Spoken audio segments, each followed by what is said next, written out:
அரசியல் அப்படின்னு சொல்லி வந்துட்டாலே இன்னைக்கு ஒன்று பேசுவாங்க, நாளைக்கு வேற ஒன்று பேசுவாங்க அப்படின்னு சொல்கிறதெல்லாம் நிப்பாட்டிருங்க. அப்படிப்பட்ட அரசியல் நமக்கு வேண்டாம். இப்போ இருக்கக்கூடிய ஜென்ரேஷனுக்கு அப்படிப்பட்ட அரசியல் வெறும் ஒரு குப்பை அரசியல் அப்படின்னு சொல்லக்கூடிய அந்த மன தைரியம் இருக்க வேண்டும். அதற்கு சிறந்த உதாரணம் என்ன தெரியுமா? இன்னைக்கு விஜய் அவர்களுடைய தாவேகா அவங்களுக்கு சம்பந்தப்பட்ட கரூரில் நடந்த ஒரு அசம்பாவிதம், அதற்கு சிபிஐ என்கொயரி அப்படிங்கிறது உருவாக்க வேண்டும். அதை சார்ந்திருக்கக்கூடிய விசாரணையை கண்காணிப்பதற்காக ஒரு உச்ச நீதிபதி, முன்னாள் நீதிபதி ஒருவருடைய குழுவில் 2 IPS அதிகாரிகள், அவங்க 2 பேருமே தமிழ்நாட்டை சார்ந்தவங்களாக இருக்கக்கூடாது, பட் தமிழ்நாட்டு கேடராக இருக்கணும் அப்படின்னு சொல்கிற அந்த உத்தரவு வந்துச்சு. அந்த உத்தரவு வந்ததுலேருந்து திமுகவினுடைய ஊதுகுழல்கள் என்ன தெரியுமா பேசிகிட்டு இருக்காங்க? பாத்தியா என்ன கேட்டுட்டாங்க, பாத்தியா தமிழ்நாட்டினுடைய மாநில சுயாட்சி எப்படி இங்கே பந்தாடப்படுகிறது தெரியுதா? சிபிஐ கேட்டுட்டாங்க. சிபிஐ வந்துருச்சுன்னா உள்ள பாஜக வந்துருச்சுன்னு அர்த்தம். சிபிஐ வந்துருச்சுன்னா விஜய் அவர்களை பாஜக காப்பாற்றுகிறது அப்படிங்கிறது அர்த்தம். ஒரே ஒரு பூச்சாண்டியை மட்டும்தான் இவங்க காண்பிப்பாங்க. நான் முதல்ல இருந்து சொல்கிறேன், நான் இல்லைனா உன்னைய பாஜக கவ்விட்டு போயிடும், நான் இல்லைனா உன்னைய RSS லவன்ட்டுட்டு போயிடும், நான் இல்லைனா அங்கே பாரு ஹிந்துத்துவா வந்து உன்னை அம்பிட்டு தான் அப்படியே கொண்டு போயிடும், சுனாமி அடிச்சிடும் இப்படின்னு சொல்லியே அவங்களுக்கு என்னென்ன தேவையோ, என்னென்ன ஊழல்கள் செய்ய முடியுமோ, எப்படி ஒரு பெரிய டைனாஸ்டியாக மாற முடியுமோ இது எல்லாமே செஞ்சிட்ருக்காங்க. பட் ஆக்சுவலாக சிபிஐ கேட்டால் சங்கி அப்படின்னு சொன்னால் முதல் சங்கி யார் அப்படின்னு கேட்டால் கருணாநிதி அவர்கள். அதனால உண்மை வெளியே வரணும்னா சிபிஐ விசாரணை வைக்க வேண்டும் என்று சொல்லி தலைவர் கலைஞர் அவர்கள் ஏற்கனவே பல முறை சொல்லியிருக்காங்க. 2வது சங்கி யார் அப்படின்னு கேட்டால் ஸ்டாலின் அவர்கள். அதற்கான ப்ரூஃப் இருக்குது. அந்த ப்ரூஃப் இதோ உங்களுடைய பார்வைக்காக. மனுஷன் பேசினது இருக்குது, மனுஷன் ட்வீட் போட்டது இருக்குது, எல்லாமே இருக்குது. ஸோ திமுகவினுடைய உடன்பிறப்புகள் ஒரு விஷயத்தை நல்லா புரிஞ்சுக்கோங்க. சிபிஐ கேட்டால் சங்கி அப்படின்னு சொன்னால் முதல் சங்கியாக கருணாநிதியும் 2வது சங்கியாக ஸ்டாலின் அவர்களும் இருப்பார்கள்.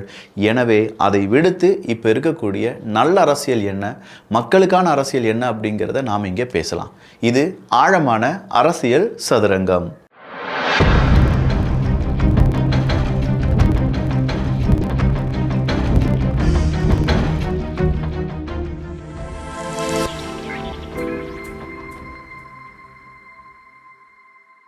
தீபாவளி அப்படின்னு சொன்னாலே லைட் மியூசிக் அப்படிங்கிறதுலாம் இருக்கும். கிட்ஸ் பெஸ்டியில் ஒரு 599 ரூபா, ஒரு 689 ரூபா காம்போ அப்படிங்கிறத போட்டிருக்கோம்.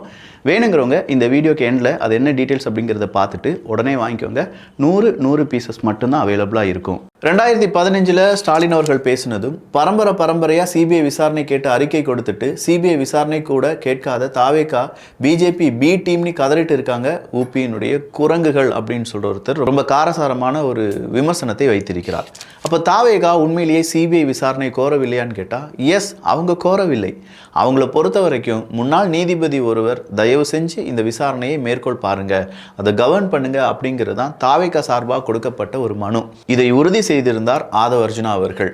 மீதம் இருக்கும், அப்போ சிபிஐ விசாரணைலாம் எப்படி வந்துச்சுன்னு கேட்டால் மீதம் இருக்கும் வழக்கு, அந்த வழக்கினுடைய விசாரணை, அதனுடைய போக்கு, 41 நபர்கள் உயிரிழந்திருக்கிறார்கள். இதை பார்க்கும்போது அங்கே இருக்கக்கூடிய நீதிபதிகளுக்கே தோணி இருக்கும், ஓகே இது இம்பிட்டே விட்டால் சரி வராது, இதை வேறு ஏதாவது டைவெர்ட் பண்ணனா கண்டிப்பாக சிபிஐ வழியாக தான் முடியும் அப்படின்னு சொல்லி அவங்க நினச்சிருக்கலாம்.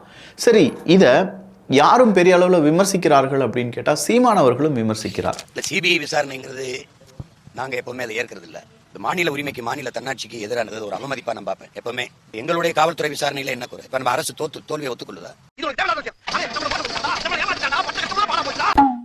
ஆல்ரெடி சீமான் அவர்கள் திமுகவுக்கு எதிராக ஏகப்பட்ட கருத்துக்களை சொல்லியிருந்தாலும் இந்த சிபிஐ விஷயத்தில் சீமான் அவர்களும் திமுகவும் ஒரே கருத்து தான் சொல்லியிருக்காங்க.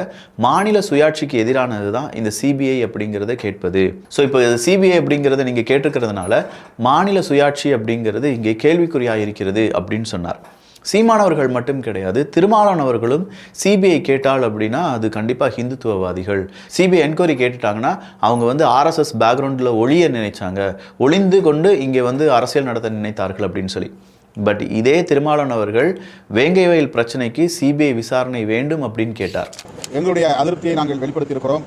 அது தொடர்பாக சிபிஐ விசாரணை கேட்டு நாங்கள் மனு கொடுத்திருக்கிறோம். சிபிஐ விசாரணை கேட்டு நாங்கள் மனு கொடுத்திருக்கிறோம். அந்த நேரம் RSS பிஜேபி அவர் கண்ணுக்கு தெரியல. இந்த நேரம் RSS பிஜேபி அப்படிங்கிற பூச்சாண்டியை காண்பித்து நம்மளை பயங்காட்ட நினைக்கிறாரு அப்படின்னு அவன் திமிரா முறைச்சு பார்த்தது தான் அடித்தாங்க. அதே திருமாவளவன் அவர்கள் எப்பா நாங்கள் அடிக்கவே இல்லையே, சும்மா 2 தட்டு தட்டணும் அப்படின்னு சொன்னாங்கல்ல. மறுபடியும் இன்னைக்கு பாலிமர் நியூஸ் சேனல் வச்சு செஞ்சுருக்காங்க விசிகாவை. என்னென்ன நடந்துச்சு, அடி உதை அப்படியே ஓடிற அப்ஸ்காண்ட் ஆயிரு அப்படிங்கிற டைட்டிலாம் வச்சு விசிகா செய்த அத்தனை விஷயங்களையும் ஜூம் பண்ணி இதோ பாருங்க வண்டி வாகனம் அது அந்த 2 வீலர் கூட மோதி இருக்கு அப்படிங்கிற மாதிரியான வீடியோ எல்லாமே வெளியிட்டு பாலிமர் நியூஸ் அவங்களுடைய வன்மத்தை முடித்து கொண்டார்கள் அப்படின்னு சொல்லலாம். கதையெல்லாம் என்னிடத்தில் விடாதே கபோதி, போட்டு விடுதே. சரி, இந்த இடத்துல தான் ரவுடிகள் மாதிரி விசிகாவினுடைய சில நபர்கள் ஒரு நபரை போட்டு அடிச்சிட்டாங்க அப்படின்னு சொன்னோன்னே அவங்களுக்கு ஆதரவாக, அதாவது அந்த வழக்கறிஞருக்கு ஆதரவாக வழக்கறிஞர்களுடைய போராட்டம் இன்னைக்கு நடந்துச்சு. விசிகா நினைச்சவங்களாம் அடிக்கலாம், இது என்ன ரவுடி கட்சி வச்சுட்டு இருக்காங்களா, இல்லை ரவுடிகளை கட்சியில் எடுத்துட்டு இருக்காங்களா அப்படின்னு சொல்லி தான் அந்த வழக்கறிஞர்கள் அவங்களுடைய போராட்டத்தை நடத்தினாங்க.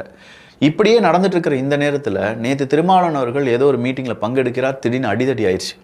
நாமும் நினச்சோம், ஐயோ விசிகாக்கு எதிராக இருந்தவங்க யாரோ வந்து அடிச்சிட்டாங்க போல் அப்படின்னு பார்த்தா அடித்ததே விசிகா தான், அடி வாங்கினதும் விசிகா தான். 2 பேருமே மாற்றி அடிச்சுக்கிட என்னடா செஞ்சிட்ருக்கீங்க அப்படின்னு சொல்லி கை ஓங்கினதும் விசிகா தான். ஆனால் கை ஓங்கினது விசிகாவினுடைய மூத்த தலைவர் திருமாவளவன் அவர்கள் தான் அப்படிங்கிறதையும் நம்ம வீடியோவில் பார்த்தோம். என்னப்பா இது, அடுத்தவனையும் அடிக்கிறீங்க, உங்களுக்குள்ளேயும் அடிச்சுக்கிறீங்க, அப்போ அடிக்கிறது கட்ட பஞ்சாயத்து இப்படிங்கிறது மட்டும்தான் வேலையா அப்படிங்கிற கமெண்ட்ஸை சோஷியல் மீடியாவில் ஏகப்பட்ட இடத்துல பார்க்க முடிகிறது. நான் முதலே சொன்னேன், விசிகாவினர் கொஞ்சமாக இந்த மாதிரியான கமெண்ட்ஸை படித்தால் மட்டும்தான் அடுத்த கட்டத்தை நோக்கி உங்களுடைய கட்சியை கொண்டு போக முடியும். அப்படி இல்லைனா இப்போ 2 சீட் வர முன்னேறி வந்திருக்கீங்க, பல வருடங்களாகவே 2 சீட் அப்படின்னாலும் அடுத்த வரக்கூடிய எலெக்ஷனில் இன்னும் கொஞ்சம் அதிகமான சீட்டுகள் வேணுமா வேண்டாமா அப்படிங்கிற கேள்வியை உங்கள் முன்னாடி நானே கேட்டுட்டு அப்படியே பம்மி உட்காந்துக்கிறேன். ஏன்னா 2 சீட்டுக்கு மேலே எனக்கு வேணாம், 2 சீட்டே போதும், அதுவும் குறிப்பாக விழுப்புரம் சிதம்பரம் அப்படிங்கிற அந்த தொகுதிகள் மட்டும் போதும், இந்த மாதிரியான நிலைப்பாட்டுடன் இருந்தீர்கள் என்றால் ஓகே, நீங்கள் என்ன வேணாலும் செய்யலாம். இல்லை மக்களுக்காக இன்னும் நிறைய விஷயங்கள் செய்யணும், எக்ஸ்பேண்ட் ஆகணும், இது இந்த அரசியல் கிடையாது எங்களுடைய அரசியல், எங்களுடைய அரசியல் உண்மையான மக்களுக்கான அரசியலாக இருந்துச்சு. ஆனால் என்ன, இப்போ காலத்தின் காரணமாக நாங்கள் திமுகக்கு இப்படிலாம் வேலை செஞ்சிட்ருக்கோம், சீக்கிரமாக நாங்கள் எங்களுடைய அரசியலை முன்னெடுப்போம் அப்படின்னு சொன்னீங்கன்னா நீங்கள் மாற வேண்டிய சூழ்நிலை சீக்கிரமாக வந்தே தீரும். இதெல்லாம் அரசியல் ஆக்கப்படாத கூட்டமப்பா, பாரு அரசியலாக்கப்பட்ட கூட்டம் இல்லை கட்டுப்பாடற்ற கூட்டம், இது கட்டுப்பாடு இருக்கக்கூடிய கூட்டம், மரத்தில் யாராவது ஏறுவாங்களா அப்படின்னு சொல்லி யாராவது கேட்டிங்கன்னா அதற்கும் ஐயா ஸ்டாலின் அவர்கள் பேசின வீடியோ ஒன்று சிக்கியிருக்கு. இந்த மரத்து மேலே இருக்கிற தயவு செஞ்சு கொஞ்சம் இறங்கிடுங்க, அது ஆபத்து விளைவிக்கக்கூடும், தயவு செஞ்சு கொஞ்சம் இறங்கிடுங்க. உங்க ஆர்வத்துக்கு நன்றி. திமுக எதையும் செய்ய தயாராக இருக்கிறான்பதுக்கு இது ஒரு அடையாளம், தயவு செஞ்சு கொஞ்சம் இறங்கிடுங்க. மரத்தில் ஏறாதீங்க. எத்தனை வருஷம் இருக்கும்? கிட்டத்தட்ட ஒரு 15-20 வருஷம் இருக்குமா? அப்போ 15-20 வருஷத்துக்கு முன்னாடி தான் நீங்களே உங்களுடைய தொண்டர்களை அரசியலாக்கி இருக்கிறீர்கள். அது வரையிலும் அவங்களும் மரத்தில் தான் ஏறிட்டு இருந்திருக்காங்க. இப்போ தொடங்கின கட்சி தாவேகா, அவங்கள நீங்கள் மரத்தில் ஏறக்கூடாதுன்னு சொல்கிறதுக்கு எந்த வகையில் உங்களுக்கு அருகதை இருக்கிறது அப்படிங்கிற கேள்வியும், இதே நேரம் கனிமொழி அவர்களும் இந்த மாதிரியான கேள்விகளை கேட்பாங்க. கனிமொழி அக்கா ஏயா அதுலேருந்து கீழே இறங்கியா அப்படின்னு சொல்லி கெஞ்சின வீடியோ இன்னொன்று இருக்குது. அதுவும் அரசியல் ஆக்கப்பட்ட கூட்டமா இல்லை அரசியல் ஆக்கப்படாத கூட்டமா அப்படிங்கிறதெல்லாம் திமுகவினுடைய மூத்த அரசியல்வாதிகள் அவங்களுடைய கருத்துக்களை பதிவு பண்ணலாம். சரி, இது விசிகா செய்தது குற்றமா இல்லையா அப்படிங்கிற கேள்வி நம்ம முன்னாடி இருக்கும். எல்லாருமே அது குற்றம் தான், அது என்ன முறைச்சா அடிப்பேன், அதுவும் சும்மா செல்லமாக 4 தட்டு தட்டினேன் அப்படின்லாம் சொன்னார்ல. இந்த கேள்வியை நேரடியாக சீமான் அவர்களிடம் கேட்கப்படுகிறது. அதற்கு சீமான் அவர்கள் என்ன தெரியுமா பதில் சொன்னார்? எங்கள் அண்ணனை முறைச்சா நானே அடிப்பேன். இப்போ நீங்கள் எங்கள் அண்ணனை முறைச்சா நானே அடிப்பேன். அதுக்கு தவறா சரியான்னு தெரியல, எனக்கு தெரியல. அண்ணனை முறைச்சா தம்பி நானும் தான் அடிப்பேன், அதில் அரசியல் இருக்கா, அதை பற்றி என்கிட்ட இப்போதைக்கு கேட்காதீங்க அப்படின்னு சொல்லி திருமாவளவன் அவர்களுக்கு ஆதரவாகவும் முறைச்சா அடிக்கலாம் அப்படிங்கிறதுக்கான ஒரு சர்டிஃபிகேட்டையும் இப்போது அண்ணன் சீமான் அவர்களும் கொடுத்திருக்கிறார்கள். அடுத்ததாக இன்பதுரை அவர்கள் ஒரு ட்வீட்டை பதிவு பண்ணியிருக்காரு. திமுக ஆட்சியில் சிபிஐ விசாரணைக்கு சென்ற 4வது வழக்கு இது. 5 வழக்குகளில் ஸ்பெஷல் இன்வெஸ்டிகேஷன் டீம் விசாரணைக்கு நீதிமன்றமே உத்தரவிட்டிருக்கிறது. அவங்க கேட்டதுக்கு இல்லாமல் நீதிமன்றமே என்ன செஞ்சுருக்காங்க, ஸ்பெஷல் இன்வெஸ்டிகேஷன் டீம் அப்படிங்கிறத ஃபார்ம் பண்ணி இப்படி விசாரிங்கப்பா அப்படின்னு சொல்லியிருக்காங்க. நீதிமன்றம் வந்தடைந்தார் அண்ணாமலை அப்படின்னு சொல்கிறது. இந்த டிஎம்கே ஃபைல்ஸ் அப்படிங்கிறத வெளியிட்டார் அண்ணாமலை அவர்கள். அந்த நேரம் டிஆர் பாலு அவர்களுக்கு எதிராக ஒரு வழக்கு அப்படிங்கிறத இவர் சொன்னதுனால டிஆர் பாலு அவர்கள் அண்ணாமலைக்கு எதிராக ஒரு வழக்கு அப்படிங்கிறத தொடர்கிறார். அப்போ இந்த வழக்கை விசாரணை செய்வதற்காக நீதிமன்றம் அணுகிய போது அந்த வழக்கு விசாரணையின் போது ஆஜராக போவதே அண்ணாமலை அவர்கள் தான்.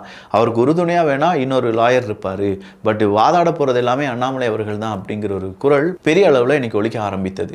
எப்படி ஒரு தலைவனால் இப்படி இருக்க முடியும், எப்படி ஒரு நபரால் இதெல்லாம் பேச முடியும் அப்படிங்கிற அந்த கேள்விக்கு அண்ணாமலை அவர்கள் சிறந்த உதாரணமாக இருக்கார். குறிப்பாக அவங்க திமுக வந்து சிபிஐ கேட்டதுக்கான அந்த லிஸ்ட்டை கொடுத்ததாக இருக்கட்டும், அடுத்தடுத்த நடந்த பல விஷயங்களாக இருக்கட்டும், உலக அரசியலாக இருக்கட்டும், இது எல்லாத்தையுமே ஃபிங்கர் டிப்ஸில் வச்சுட்டு என்ன கேட்டாலும் பதில் கிடைக்கும் அப்படிங்கிற லெவலில் தான் இருந்துட்டு இருக்கார் அண்ணாமலை அவர்கள். சிறுநீரக திருட்டு என்று சொல்லக்கூடாதாம், சிறுநீரக முறைகேடு என்று சொல்ல வேண்டுமாம். அதுபோல் மது அருந்துவர்களை மது பிரியர்கள் என்று சொல்ல வேண்டுமாம். நோயாளிகள் என்று யாரையும் சொல்லக்கூடாதாம், பயனாளிகள் என்று சொல்லலாமாம். அப்போது ஊழல் லஞ்சம் வாங்கினால் பணப்பயனாளிகள் என்று சொல்வீர்களா? இந்த கேள்வியை செந்தமிழன் சீமான் அவர்கள் கேட்டிருக்கிறார்கள். நியாயமான கேள்விதான். இந்த கேள்விக்கு பதில் கிடைக்குமா அப்படிங்கிறதெல்லாம் பொறுத்திருந்து பார்க்கலாம். ஸோ நிறைய செய்திகள், நிறைய அப்டுடேட்டான இன்ஃபர்மேஷனை தெரிஞ்சு கொண்டிருப்பீங்க. இதை பற்றிய உங்களுடைய கருத்துக்கள் இங்கே வரவேற்கப்படுகின்றன. 599 ரூபா காம்போல ஒரு மேஜிக் பென் அப்படிங்கிறது கிடைக்கும். அது இல்லாமல் ஒரு ஸ்பின்னர், சூப்பரான ஹை குவாலிட்டி ஸ்பின்னர் ஒன்று கிடைக்கும். வித் அந்த ஸ்பின்னரை வைக்கிறதுக்கான ஒரு பாக்ஸ் ஃப்ரீயாகவே கிடைச்சிரும். அது இல்லாமல் ரொம்பவே வர்த்தபிளாக இருக்கக்கூடிய ரீசார்ஜபிள் யூனிகான் டச் சென்சிட்டிவ் இருக்கக்கூடிய 7 கலரில் எரியக்கூடிய இந்த ரீசார்ஜபிள் லைட் ஒன்று உங்களுக்கு கிடைச்சிரும். இது வேற மாதிரி ப்ரீமியம் குவாலிட்டி.